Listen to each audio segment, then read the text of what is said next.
without further ado, let's welcome to the air former ECW, WWE, WCW, TNA superstar Kid Kash. Kid Kash, how are you doing tonight?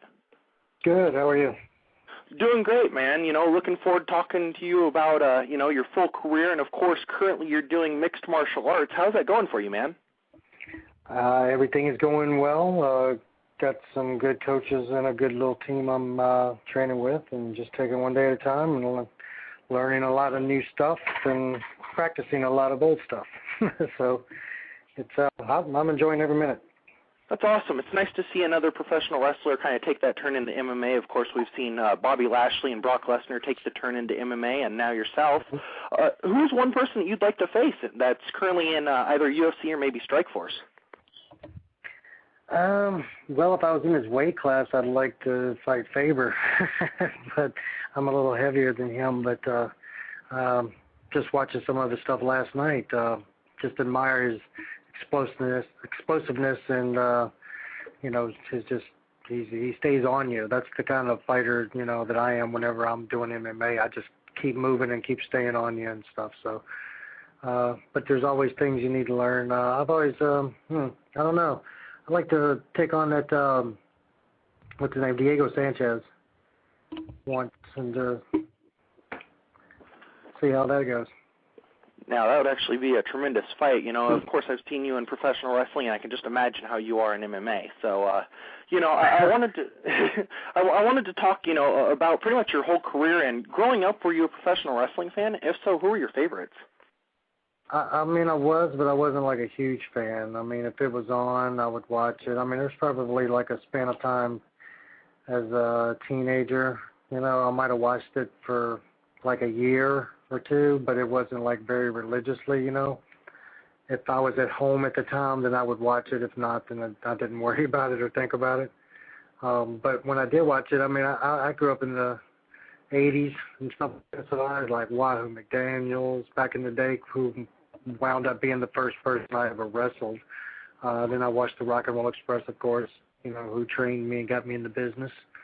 And then there was Ricky Steamboats and the Arn Andersons and, those kind of guys. And then more to like Dynamite Kid. Those are the styles that I like, though. I watched all of those guys, and those guys were my favorite. But when it came down to wanting my style and my way of working, I kind of followed in different areas, like different wrestlers like Dynamite Kid and Benoit style, more of an aggressive type, even as a babyface, still being aggressive, but also using the selling of a Ricky Steamboat or a Ricky Morton, or even a Shawn Michaels, and then using technical moves, like Bret Hart would do, precision, So those are the guys that I kind of like looked up to, and actually pulled pieces of and followed and created Kid Kash. Nice. Now, you actually brought up, Ricky Morton. What was it like training with him? Honestly, I never really ever got trained. I just never got in the ring and went to a school or anything. I was fighting MMA years and years ago, and I just happened to meet Ricky, and we talked and just really hit it off. He gave me his number, and I never really used it, About a year went by, and I was wondering, I'd like to give it a shot, see what it was all about. The fighting was doing pretty good, but back in the late 80s, early 90s, it didn't really pay that well. I mean, it did if you won, but it really wasn't as over as it is now, So I tried out the wrestling. I gave Ricky a call, and actually I went to a local show where I was at, and I was watching the guys, and it was horrible. And I was like, even as a wrestling fan, I know what's right and what's wrong, and this is totally wrong, So I wound up calling Ricky, and come to find out we only lived about 3 hours from each other.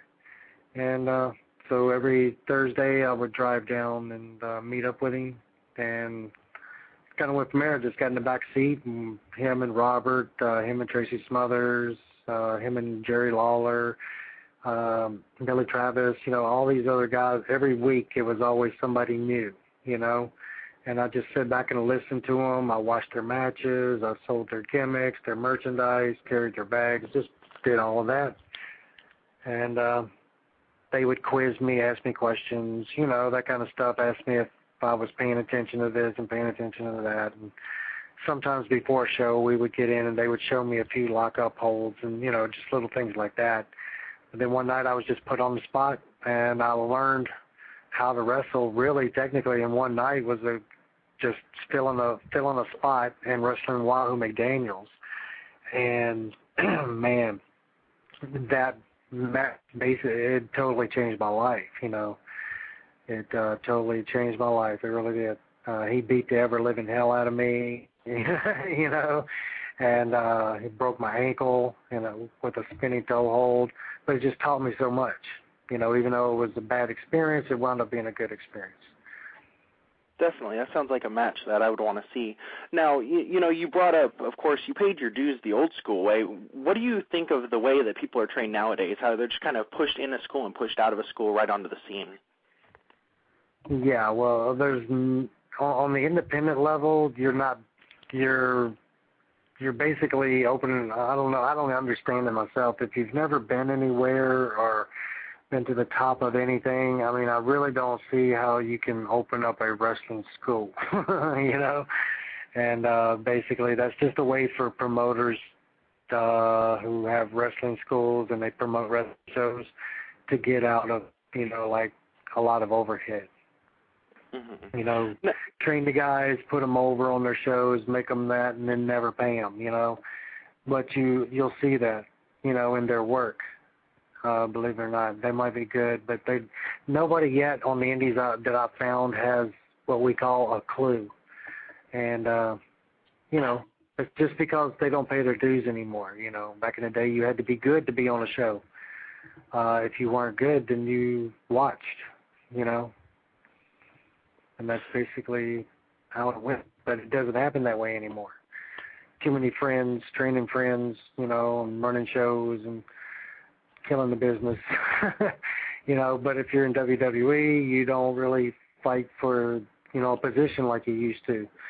Or even TNA, you got wrestling, their wrestling schools like WWE's training camp and stuff. That's basically how you get into the business with them. You have to go to their school now and basically be trained in the style that they want you to wrestle in, and then they take it from there. Apparently, Casey Carnage wants me to tell you that Casey has a clue. What's that? Oh, Casey Carnage wanted me to tell you that Casey has a clue, he says. Casey has a clue. Well, we'll have to find out one day. How did you initially get involved with Extreme Championship Wrestling? Rob Van Dam. I've known Rob for a very long time, and we just were always cool with each other from the first time we ever met. And I wouldn't say we're like the best friends, in the world, but he's actually, been one of the guys who's, looked out after me and stuff. I guess he respects my wrestling ability. I'm not 6'5", 300 pounds. I'm only 5'10" and a legit 185. So I'm never going to be a major superstar, but my talent speaks for itself. So he's always looked out after me in that sense, and we met, like I said, years ago, early 90s, about 1995. He calls me up one day, and he was telling me to turn to this certain channel, so I turned to the channel, and it was ECW, and he said, "What do you think about that?" And I was like, "That's great. What about it?" And he was like, "What do you think?" And I was like, "Well, it's cool. It's nothing that, I was already doing that same style on the indies down south, while they were wrestling up north. So, I mean, I was impressed with them, but I wasn't shocked, So he invited me up. Said he talked to Paul Heyman, and I'd been tag teaming with Ricky Morton a lot and doing a lot of stuff on my own. And, my name had already starting to get out there a little bit. And Paul heard about me, and when I came in, they gave me a match, and I was pretty much it. And then I was only there like a year the first time, and then kind of went back doing indies and did a few WWE things, house shows and stuff like that, a couple of WCW stuff, and then I finally went back to ECW in like '98 and stayed for 2 years till about 2.5 years till they closed. Now, actually, you just kind of touched down on a couple of our listener questions that were sent in. One of our listeners wanted to know, did you enjoy your time as David Jericho? What's that? One of our listeners wanted to know if you enjoyed your time as David Jericho. Yeah, well, that was my first gimmick. I was David Jericho from 1990. That was the only name I'd used forever. And I didn't change the name until like 1999, and that was ECW's doing, not mine. Now, the other listener question that we had, and you kind of touched down on as well, was WWF, and it was, what do you recall from your WWF tag team match versus Too Cool where you broke both your ankles? What went wrong leading to the injury is part 2 of that question. So whenever you're taking that move, there was a top rope Frankensteiner. When you're taking that move, of course, the guy taking it has to hold on, at first, but he also has to eventually let go. And that was it. I think it was either Brian or Scott. I think it was Scotty Taylor. Scotty Too Hotty? He was the one I was doing it to, and he just didn't let go of my legs. And when I came around, my feet were already flattened out, and it hurt me, but it hurt him too. He hurt his neck and shoulder there. So I think he was kind of like on the shelf for a couple of weeks after that. But, yeah, he came down and upside down and flattened both of my ankles right out, broke both of them right there. Ouch. We finished the match, though. I mean, I got up and was going to do a few things, but my legs wouldn't even hold me up. So I collapsed. And then I think Brian kind of took over from there. And he did the general spot and took over, and we finished the match. And then iced my feet down a little bit, got paid, and then drove home. Now, my co-host Andrew has a couple of questions for you. So, Andrew, go ahead. Yeah, hey, Kid Kash. You re-debuted in ECW in 1999 using the name Kid Kash. Whose idea was the name? Actually, it was 1998, and I was David Jericho when I debuted again back in ECW. My mistake, I apologize. Yeah, 99 is whenever they came out with Kid Kash. Okay, whose idea was that name? Honestly, I think it was Joey Styles. It said something about me looking like Kid Rock. And Paul Heyman and Tommy Dreamer, I think they were producing the show at Paul's house. And I think they just said, you know what, that's a great idea, let's do it. I showed up for work the very first day. Tommy comes to me and says, hello, David Jericho, how are you today? And I was like, I'm fine, how are you? He goes, great, and he walks away, but then he turns around and comes back and he says, oh, by the way, you're no longer David Jericho, you are now Kid Kash, because you and Kid Rock look alike. And then he just walked away. So that's how it all became. So I've heard that Paul came up with it, I've heard that Joey Styles came up with it, and I've also heard that Tommy Dreamer came up with the name, so I really don't know. Just don't remember. On August 26, 2000, you defeated Rhino for the ECW television title. Do you have any memories on winning that? Yeah, I won it. I remember winning it in Hammerstein Ballroom. It was pretty cool. Van Dam was involved. We did like this big, got everybody in the ring. Everybody's fighting to clear the dressing room out, even though it was supposed to be a match between me and Rhino. And did the big dive out to the ring, out to the floor, took the big gore, cut like a whole 360 flip on it. And then, Van Dam came out, did a little something, and then he gave him, I believe, a frog splash, and I gave him a leg drop simultaneously. And that's a big night, yeah. It's not every day you get to win the ECW World Television title. Right. Now, what led you to leaving ECW, and if you could share a couple of your thoughts on Paul Heyman? I'm sorry, one more time. Oh, I'm sorry. What led to you leaving ECW, and if you could you share a couple of your thoughts on Paul Heyman? What led to me leaving ECW? Right. They called me up and said there's no more ECW. And I was getting offers from WCW.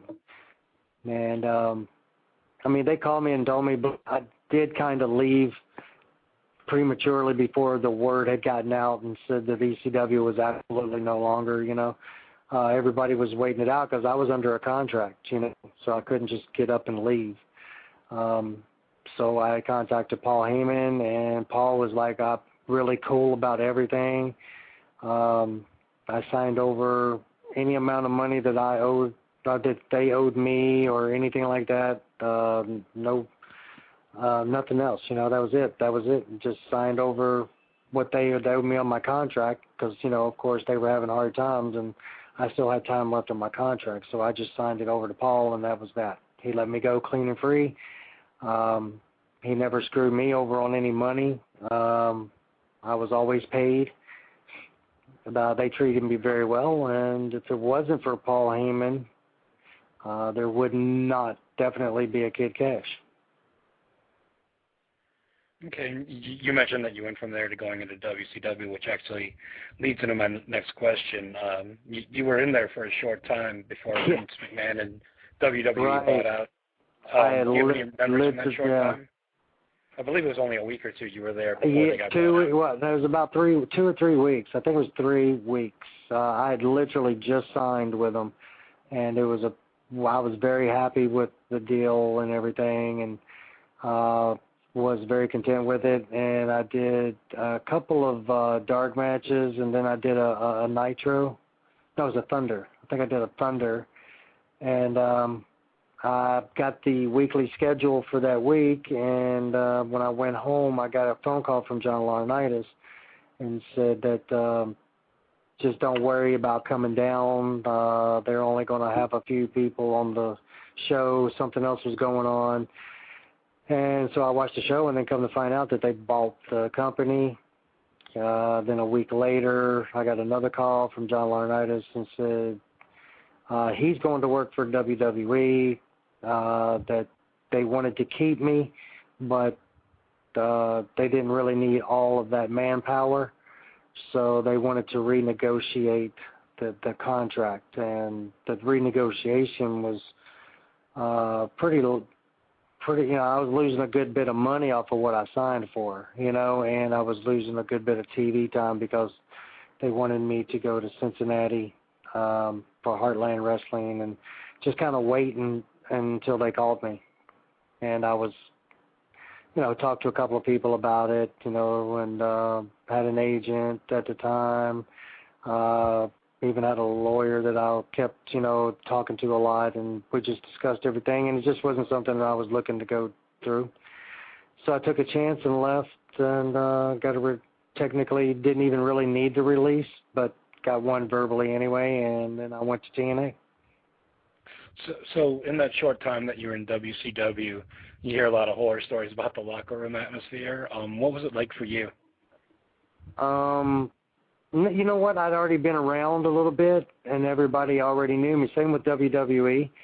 A lot of people already knew where I came from. They knew that I paid my dues. You know, we're such a dying. You know, me and a few select other people. We're kind of like a dying breed of wrestlers now. You know,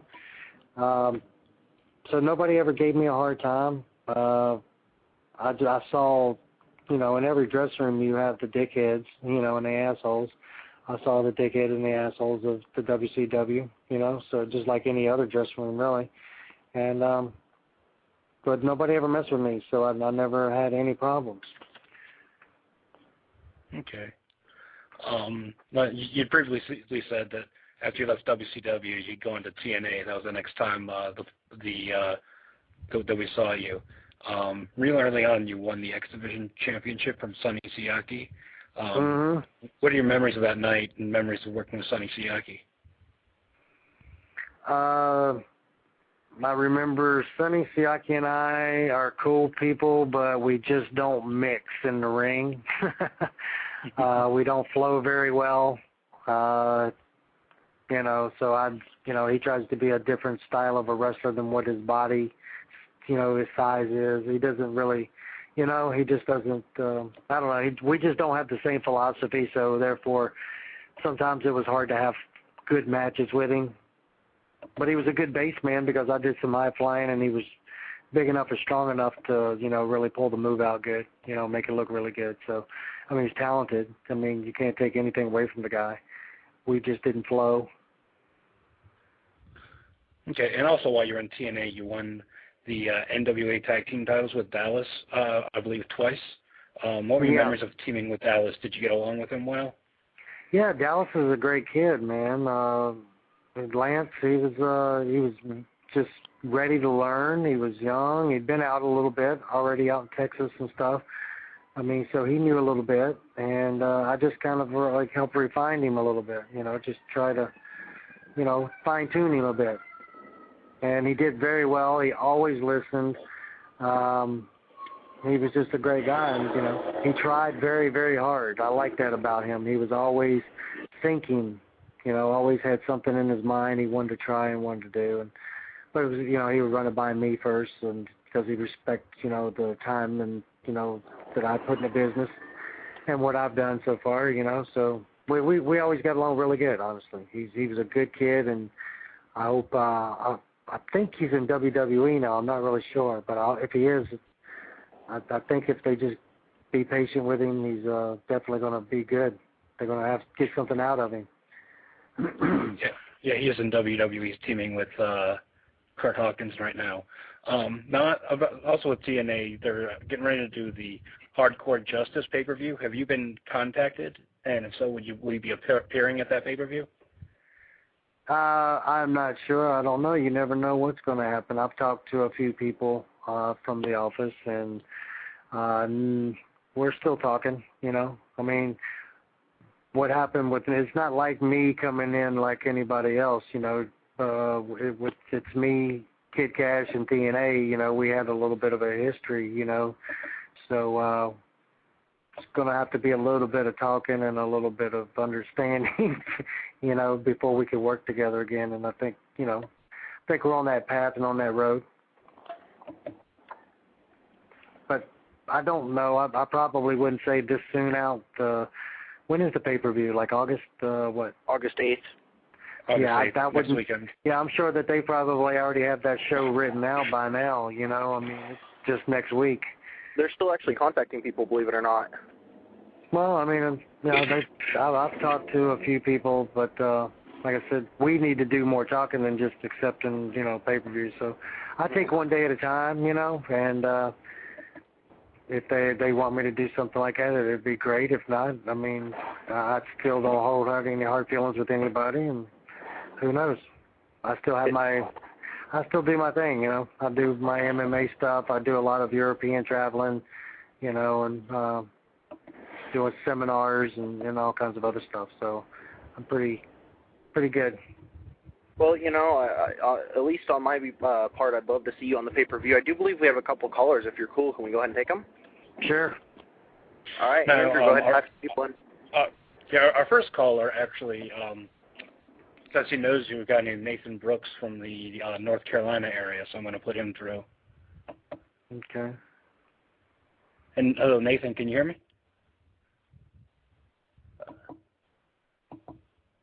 Hey, Nathan, are you still here? Yeah, I'm still here. Okay, go ahead. You're on the air. Hey, Kid Kash. I was trained by the same guys you were trained by. The reason I have a question for you, man. You were trained by the Rock and Roll Express? Yes, sir, I was. Really? Okay. I'll have to ask Ricky. And what's your name? My given name or wrestling name? Well, your wrestling name, I guess, yeah. Nathan Brooks. Nathan Brooks, okay. Yeah, I just talked to Ricky actually today. I have to call him. I mean, I was one of the kids that was like really went between Tennessee, Georgia, and Kentucky. I was. Okay, cool. What's up, man? Yeah, I was just wondering. You ever felt like you could give more to the business, or I mean, like be a trainer or anything like that? I do. I train. I do like seminars, man. I have like a little tour that I do overseas. I'll go to Europe and do about sometimes up to like a little over a month. I'll do like a week to a couple of weeks in one city, like in England or something. Then I'll leave there and then go do another week in another country and another week in another country. At these wrestling schools that are already established. I just throw in a different style of of training. I do a lot of MMA style training with my wrestling training. So these people are getting something they've never seen before. The reason I was asking is because my given name is Daniel, and I was trained probably like not by him. It was like how you were trained a little bit, but I was pushed through because they thought, well, you're a big dude, you can do more stuff for us as a heel, and now I can't do the business because I've had bad health. And I mean, I was pushed from guys that knew the business, and then I learned it, and then they would just have me out as an announcer or a referee. Right. And I remember meeting you as a kid coming to North Carolina with the Rock and Roll Express. Mhm. And yeah, I mean, you were like, I think you were like as their son or something, as a gimmick. Ricky, yeah. Yeah. Yeah. I was. You came to a small high school called West Carter High School, and that's where I met you guys. Well, cool. I'm just saying that's how I met you, and that's how I was trained by some of them. Okay, cool. It's been a while back, huh? Yeah. Well, thank you for calling in, man. Thanks. Hey, man, take care. Thanks, man. All right, Andrew, any more calls? Yeah, we have a couple more calls. First one is someone from the chat room, Canada Spaceman, is really eager to speak to someone and put in for. Hey, Canada Spaceman, you're on. Holy moly, am I on? Yes, sir. Holy moly. I can't believe I'm talking to Kid Kash. Awesome. I can't believe it. What up? Yeah, long time fan here, man. Well, cool, man. I'm gonna. I know you're probably sick of talking about it, but I'm gonna be talking, asking a little bit about the ECW days. Back then, when they brought the gimmick to you, did you guys ever meet up with Kid Rock? And did he ever give? Did he give you the kudos? He gave you the go ahead? I didn't need it because, honestly, I didn't need it because, honestly, at that time he was barely getting started. You know what I'm saying? It was, he'd been out there a while, but he hadn't even been known yet.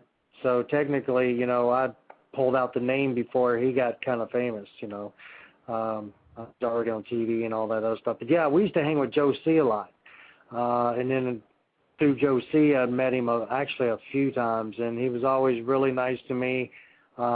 Never had a problem with me being Kid Kash, being in the same room, him being Kid Rock. I mean, we had cordial conversations, he was always a cool dude to me, and I was a cool dude back, and, he would have gotten out of line. I would have probably, knocked the shit out of him, you know what I'm saying?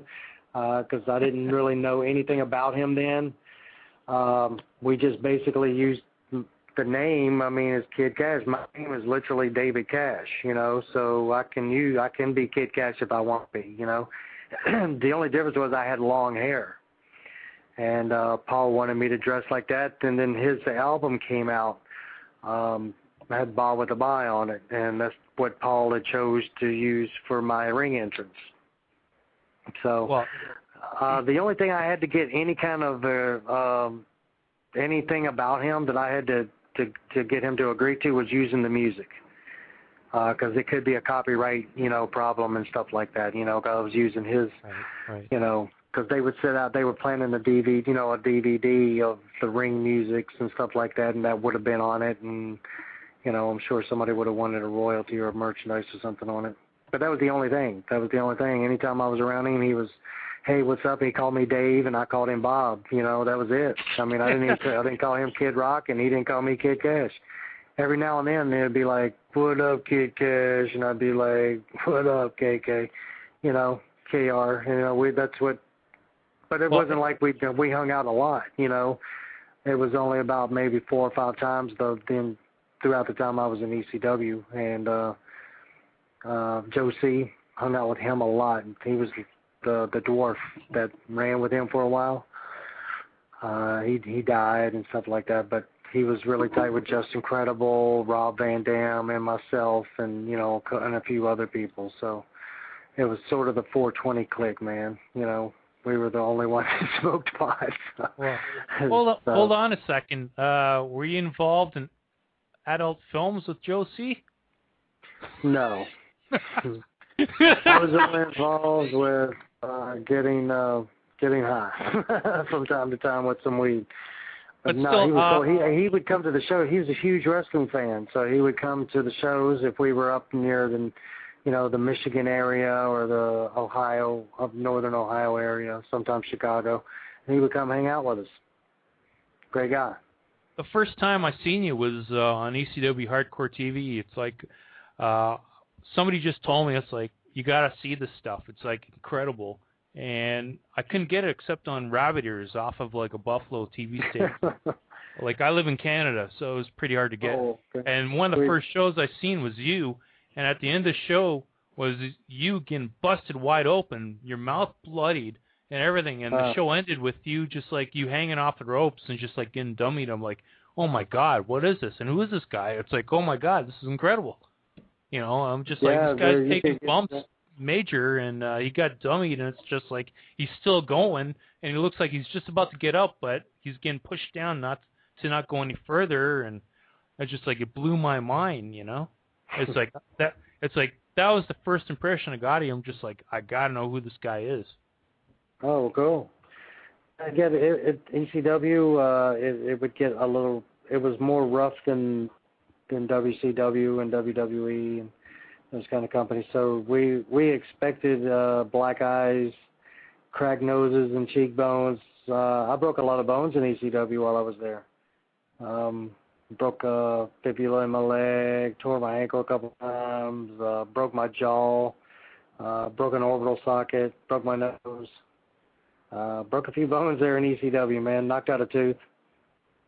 In some wrestling magazines I bought back then, around 2001, 2002, they were saying Jazz was like your helper. It's like she looked after you. It's like, how far does that go? Like, can you expand on what they were talking about? No, Jazz and I were just really cool friends and stuff like that. So they saw that. We didn't, it wasn't anything like romantic or anything. We were just great friends. We traveled a lot together, cutting the cost on vehicles and stuff. And, we were all just, you hung with your kind. You know what I'm saying? That's just, there was those little cliques. You had to, she was from Louisiana. I'm from Tennessee, so we, of course, smoked weed, and so did she. So we just hung with who we were hanging with, and Jazz and I just got along great. So there was a few times that I did line-ins on her matches to save her from Simon Diamond. She helped out me and Nova a few times whenever Nova and I was doing a little bit of tag teaming. We went. I think we did a Living Dangerously pay-per-view maybe, or Dangerous something. Yeah, Living Dangerously 2000. Yeah, I had a broken jaw. Yeah. Yeah, that's one of my favorite. I think it was in Birmingham, Alabama.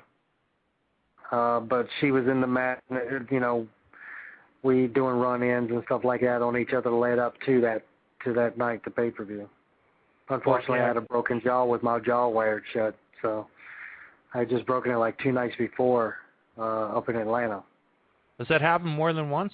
Wired, your jaw wired shut? Yeah, that's the first time I ever had a wired shut. Yeah, but it was a pretty decent break.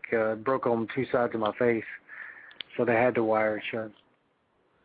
I don't know if you've heard this, but it's like for about 8 years, I've been like, you know, whenever I've spoken my mind on radio shows and internet, I said like the most ultimate match if I ever want to see is you versus Billy Kidman. It's like I thought he was like the best of like the guys jumping off the top ropes, and I thought you were about the same from the indies, you know, like ECW was an indie pretty much back then, and it's like, did you guys ever have a match, or did you ever want to have a match with him?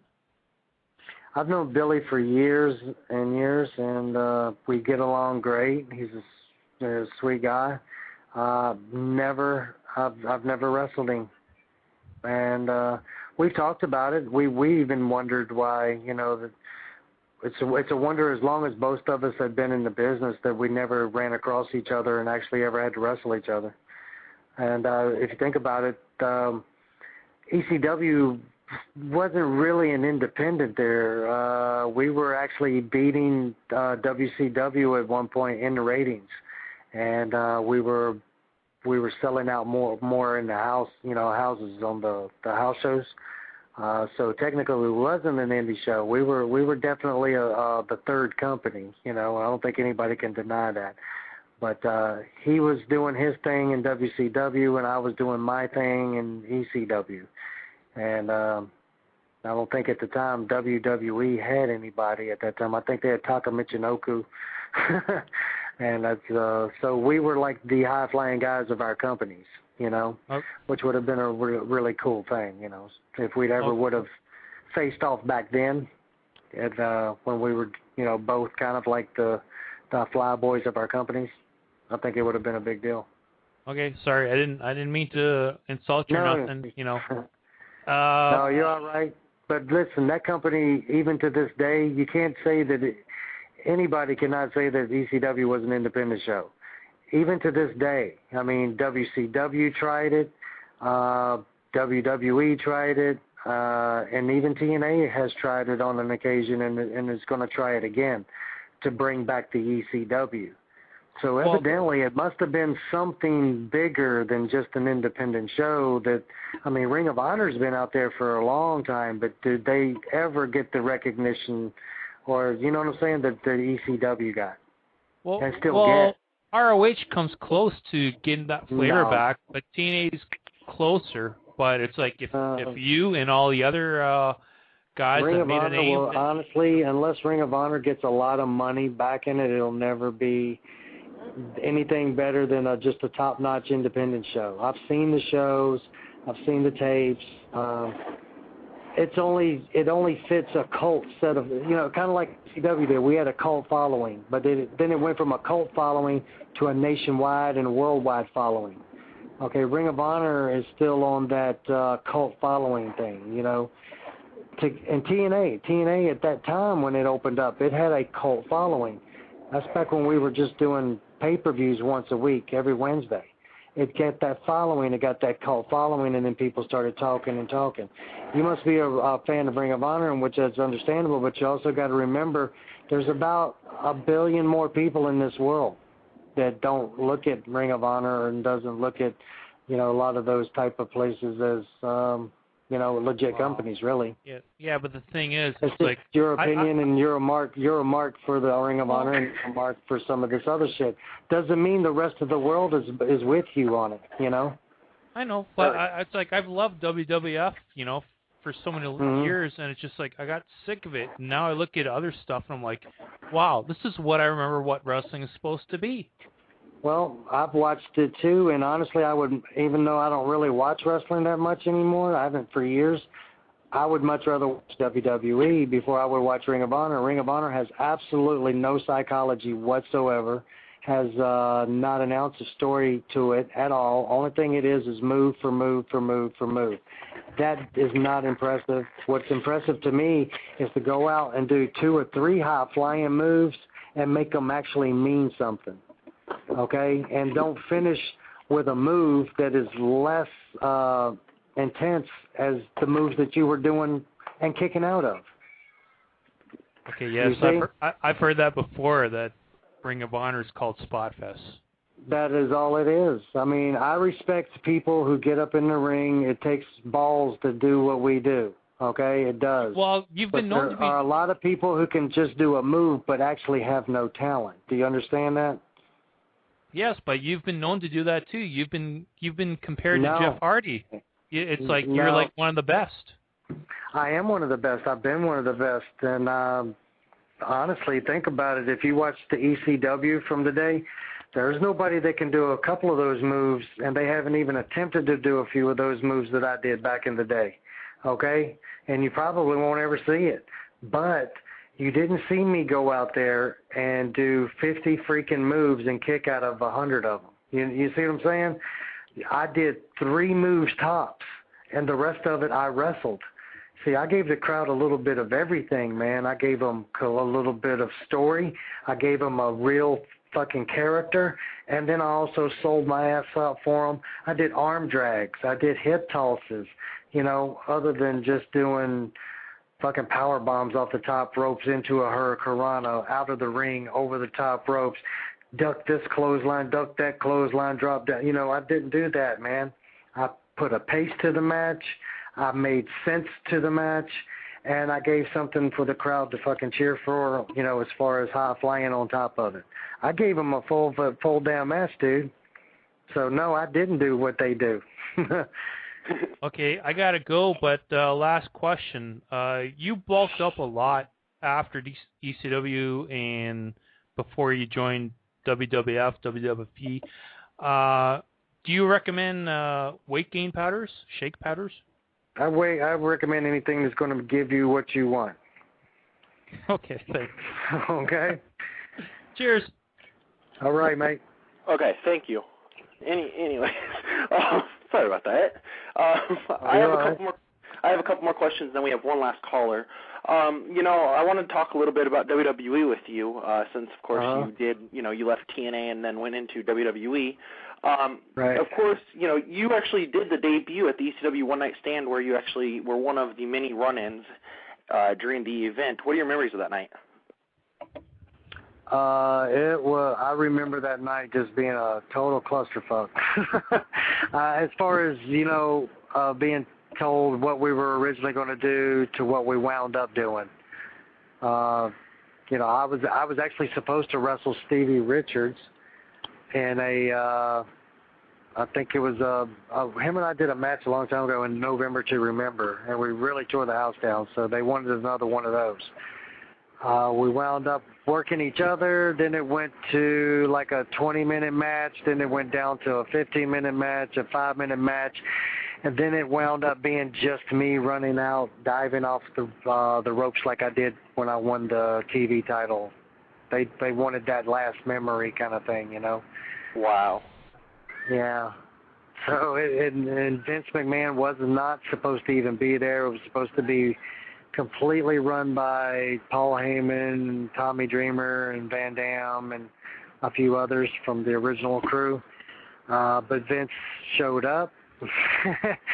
It was his company. He could do whatever the hell he wanted to do, and he did. And he even put I think he basically rewrote the show, too. Wow.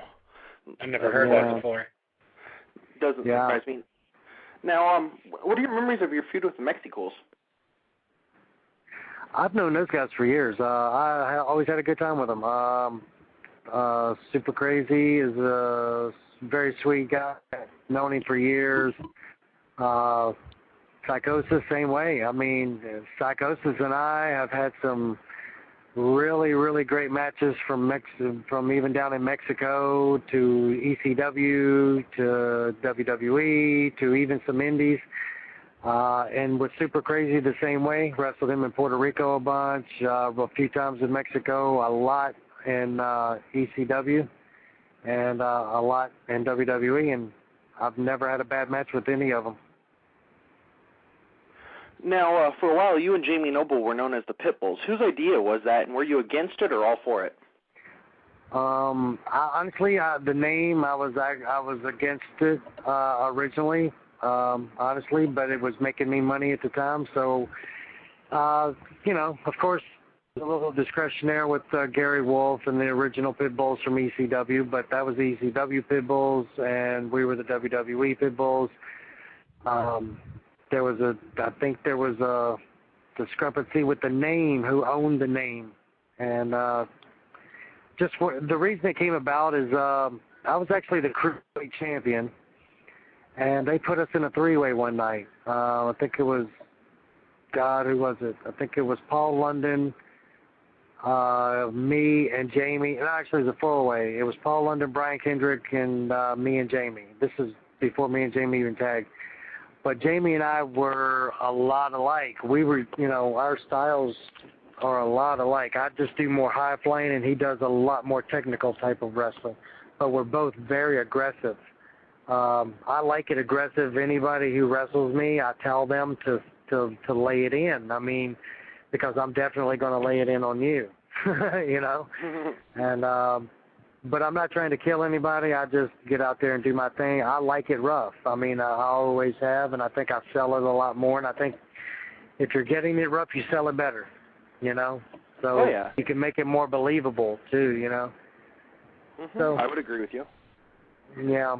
So Vince McMahon was watching us do this four-way, and he just saw pit bulls in both of us.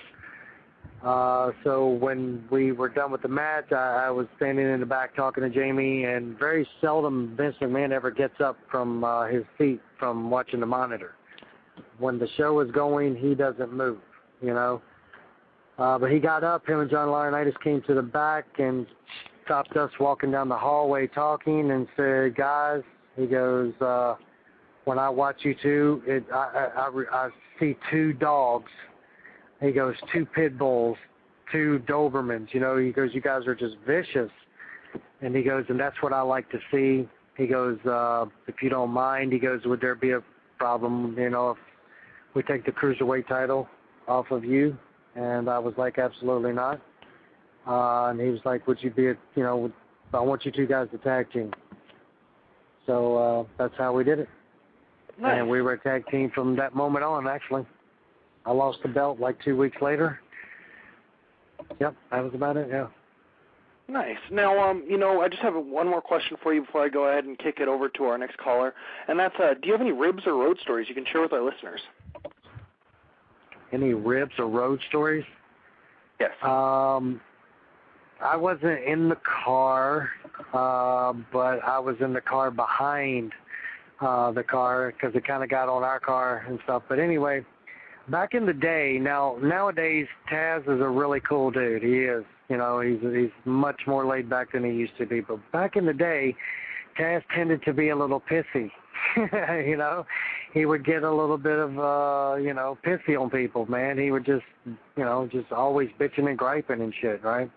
So one thing back in the day, as far as paying your dues and stuff, it was always a veteran's idea to never pull over the car unless you had to get gas. So if you had to use the bathroom, then you're shit out of luck. You know, so what we did is we always got big gulps, and we got like really big cups. So if we were ever in a situation to where we had to use the bathroom, urinate while we were on the road and we weren't near close to, you know, being empty on gas, then we just usually did our little job in the cup, right, and throw it out the window. Well, Taz was bitching and griping. He wanted to use the bathroom. He had to pull over and pull over and pull over. He had to pee and this and that. So Tommy Dreamer would not pull over. And, no, actually, Tommy was in the passenger seat, and I think Spike Dudley was in the driver's seat. And how did it go? Oh, yeah. All the talk about peeing made Tommy have to pee, so he used the bathroom in a big gulp cup. And it's hot outside. It's summertime, so we're driving down the road. I'm following him, and next thing I know is I see a cup flying out the side window, and it got all over our car, and it not only got on our car, but it went out the the passenger door window in the front seat and circled back around into the passenger seat and went all over Taz. And it was hilarious. That's funny. So if you can ever be thinking about that happening to you, put yourself in that situation and see how you would feel. And if you were watching that situation from afar, then you would be laughing your ass off just like we are. That is hilarious. Like now, we did. Yeah. Now we're going to go ahead and kick to our next caller, and then we'll go ahead and wrap this up. So, caller, go ahead. Hello? So, caller, go on. Hey, how's it going, Kash? Great. What's up, dude? What part of Tennessee you from, man? No, I'm originally from Virginia, but I've lived in Tennessee since 1990. I've lived in Johnson City, Tennessee, and I've been living in Nashville, Tennessee, since about 2002. Yeah, I used to work over in Pigeon Forge a little bit. Oh, okay, I got you. Yeah, near Knoxville. Yeah. 2 quick questions, and I won't try not to repeat the last Canadian caller. Gotta love the Canadians, just not the sharpest knives in the cutlery set, but No, but they're cool to talk to. Yeah. Oh yeah. Anyway, 2 quick questions. First question: talk about the locker room. Are there clear leaders? Are there clear badasses? Is there a hierarchy, or do people kind of do their own thing? And second TNA question, wasn't like go ahead. that. Oh, go ahead. I'm sorry. TNA wasn't like that. They didn't really have the hierarchy was Jeff Jarrett, but he was never in the dressing room. He had his own little office. TNA had like cliques. You had your little groups that you hung out with. WWE has its hierarchy, and ECW had their hierarchy too. So, there was badasses in those dressing rooms, and I think in TNA I was really the only badass, really, at that time.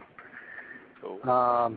Right now you got Kurt Angle and you got Bobby Lashley, and so those guys can be some pretty badasses if they wanted to be. I know for a fact Bobby can, and I know for a fact Van Dam can. But back then there wasn't those guys there. It was only just like me, and I think honestly, legitimately, and I would put my name on the line here, was that I was probably the only legitimate fighting wrestler that was in the dressing room. WWE, you had me, Jamie Noble, you had God Almighty, you had Undertaker, Benoit at the time, even Guerrero was a little badass. And of course you also had your dickheads. Even though JBL was a badass, he was also a dickhead because he fucked with everybody, and so. But right. he was part of the hierarchy, so he could do it. All right. But, last question. Undertaker ran everything.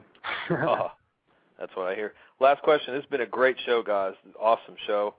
Talk about the women, the ladies. What goes on backstage with the women? And I'll hang up and listen. Thank you. Depends on which one you're messing with. There's some women with class, and then there's some women with absolutely none. So it really depends on which ones you're talking about. There's some big ass whores in this business, but yet there are some big true ladies in the business. Definitely. And I want to thank all the callers who've called in. One last thing. Do you have anything you'd like to plug to our listeners before we go ahead and wrap this up?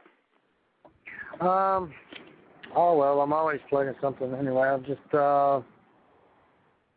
my websites and everything. I'm, got a couple of shows coming up. I'll be working with Jerry Lawler soon, talking to a few other people, doing seminars, just things like that. Working with a new girl as a valet. Her name's Tiffany. She's from up, I think, in Louisville, Kentucky. Kind of like a me and Trinity kind of a deal. So I think that's going to work out pretty good. Probably not on everything, but just on some stuff. Working overseas and stuff coming up at the end of September for, I believe, 1PW and Future Shock. That's about it. Definitely. Well, I'd like to thank you for coming on and joining us tonight, and hopefully we'll see you in TNA soon. All right. Thank you very much. Okay, bye.